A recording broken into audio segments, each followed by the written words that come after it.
Super താരം ദർശനെ jail മാറ്റാൻ ഉത്തരവിട്ടിരിക്കുകയാണ് കർണാടക മുഖ്യമന്ത്രി സിദ്ധരാമയ്യ. ദർശന് ജയിലിൽ VIP പരിഗണന നൽകുന്നതിന്റെ തെളിവുകൾ പുറത്തു വന്നതോടെയാണ് നടപടി. VIP പരിഗണന നൽകുന്നതിൽ ആഭ്യന്തര വകുപ്പിനോട് മുഖ്യമന്ത്രി വിശദമായി റിപ്പോർട്ട് നൽകി. പരപ്പന അഗ്രഹാര സെൻട്രൽ ജയിലർ ഉൾപ്പെടെ 7 പേരെ നേരത്തെ സസ്പെൻഡ് ചെയ്തിരുന്നു. AP നദീറ നൽകും വിവരങ്ങൾ. നദീറ, ഒരു ജയിലിലിരുന്ന് വീഡിയോ കോൾ ചെയ്യുകയാണ് ഒരു കൊലക്കേസ് പ്രതി. അതിൻ്റെ ദൃശ്യങ്ങൾ ഉൾപ്പെടെ ഞെട്ടിക്കുന്നതുമാണ്. ഇപ്പോഴിതാ സർക്കാർ നടപടിയെടുക്കുന്നു. ശരിക്കും ഈ പരപ്പന അഗ്രഹാര ജയിൽ എന്ന് പറയുന്നത് ഒരു VIP ജയിൽ തന്നെയാണല്ലേ? നേരത്തെ ശശികല ഉൾപ്പെടെയുള്ളവർ അവിടെ ആയിരുന്നു. അവർക്കും ഇത്തരത്തിൽ സഹായങ്ങൾ നൽകിയിരുന്നതൊക്കെ വലിയ വിവാദങ്ങൾക്ക് വഴിവെക്കുകയും ചെയ്തിരുന്നു. അതിന് പിന്നാലെയാണ് ഇപ്പോൾ ദർശനെ ജയിൽ മാറ്റുന്നു എന്ന വിവരം ലഭിക്കുന്നത്. എന്താണ് കൂട്ടിച്ചേർക്കാനുള്ളത്?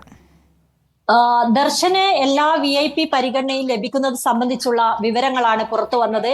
അതുകൊണ്ട് തന്നെ അദ്ദേഹത്തെ ഇപ്പോൾ ജയിൽ മാറ്റുന്നത് സംബന്ധിച്ചുള്ള തീരുമാനമെടുക്കാനാണ് സർക്കാർ തീരുമാനിച്ചിരിക്കുന്നത്. ഇതിനുള്ള ഉത്തരവ് മുഖ്യമന്ത്രി പുറപ്പെടുവിക്കുകയും ചെയ്തു. ബലഗാവിയിലേക്കോ അല്ലെങ്കിൽ തുംകൂരുവിലേക്കോ ദർശനം മാറ്റണമെന്നാണ് ഇപ്പോൾ കർണാടക സർക്കാർ ആലോചിക്കുന്നത്. ഇത് ജയിൽ വകുപ്പുമായി ആലോചിച്ച് 2 ദിവസത്തിനകം ഇതിൽ തീരുമാനം കൈക്കൊള്ളണമെന്നാണ് മുഖ്യമന്ത്രി അറിയിച്ചിരിക്കുന്നത്. എന്തായാലും ജയിൽ വകുപ്പ് ഈ രീതിയിലുള്ള കാര്യങ്ങൾ നീക്കുകയാണ്. ഈ 2 ജയിലിലും ഏത് വിധത്തിലാണ് സൗകര്യങ്ങൾ, എത്തരത്തിൽ സുരക്ഷ ഏർപ്പാടാക്കാൻ സാധിക്കുമെന്നത് സംബന്ധിച്ചുള്ള ചർച്ചകൾ നടക്കുകയാണ്. വൈകാതെ 2 ദിവസത്തിനകം തന്നെ ഇതു സംബന്ധിച്ച തീരുമാനമുണ്ടാകും. ഇന്ന് 7 പേരെ ഇതുമായി ബന്ധപ്പെട്ട് ജയിൽ ഉദ്യോഗസ്ഥരെ കർണാടക ജയിൽ വകുപ്പ് സസ്പെൻഡ് ചെയ്തിരിക്കുന്നു. അതുപോലെ തന്നെ ആഭ്യന്തരമന്ത്രി നേരിട്ട് ജയിൽ സന്ദർശിച്ച് കാര്യങ്ങൾ കണ്ട് ബോധ്യപ്പെടാൻ ശ്രമിക്കുകയും ചെയ്തിട്ടുണ്ട്.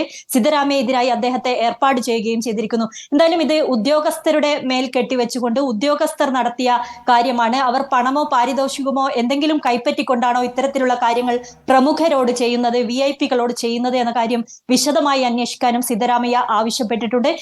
ജയിലിൽ ഇരുന്നു കൊണ്ട് സിഗരറ്റ് വലിക്കുകയും മറ്റ് കൂട്ടുപ്രതികളുമായി ഇരുന്ന് വളരെ ഒരു ഹാപ്പി മൂഡിൽ സംസാരിച്ചു കൊണ്ടിരിക്കുകയും ചായ കുടിക്കുകയും ഒക്കെ ചെയ്യുന്ന ദൃശ്യങ്ങളാണ് പുറത്തു വന്നത്. ഒപ്പം തന്നെ മറ്റൊരു റൗഡിക്ക് വീഡിയോ കോൾ ചെയ്തുകൊണ്ട് ജയിലിൽ താൻ എല്ലാവിധ സുരക്ഷയും അനുഭവിക്കുന്നു, സുഖമാണ് എന്ന കാര്യങ്ങളൊക്കെ വിശദമായി പറയുകയും ചെയ്യുന്ന ഒരു വീഡിയോ കോൾ രംഗവുമായിരുന്നു ജയിലിൽ നിന്ന് പുറത്തു വന്നത്.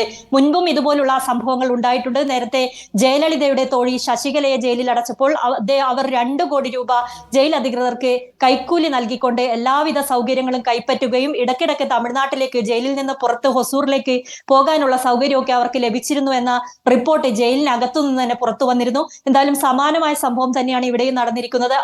ആർക്ക് കൈക്കൂലി കൊടുത്തു, എങ്ങനെ ഇത് നേടിയെടുത്തു എന്ന സംഭവത്തിൽ ഇപ്പോൾ കർണാടക സർക്കാർ അന്വേഷണം ആരംഭിച്ചിരിക്കുകയാണ്. ദർശന വൈകാതെ ജയിൽ മാറ്റും.